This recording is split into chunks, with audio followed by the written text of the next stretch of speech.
Hello everyone! Happy Friday everybody! Welcome to Jody's Kachain.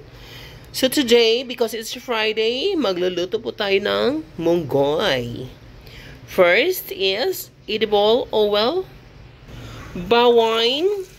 Again, this is munggoy, my version.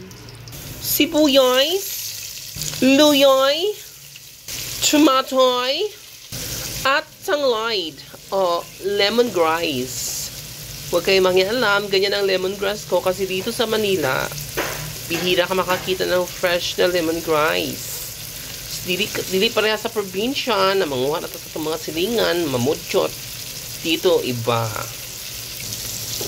Ground pork pig. Ground porky pig. Chili flakes. Tubig ka na. Takpain at pakuluin. Munggoy. Ayan. Again, it's my version. Sabihin ng iba dyan, ay, ba't di nyo nilaga muna? Ganyan po ang version ko. 9. Less effort, less time, more convenient, and more tasty. Tingnan nyo.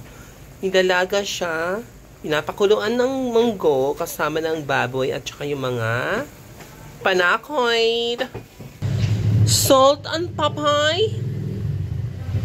Last but not the least, green leafy vegetables. Andiyan na po yung alagbate, malunggay, dahon ng ampalaya, dahon ng sili at iba pa.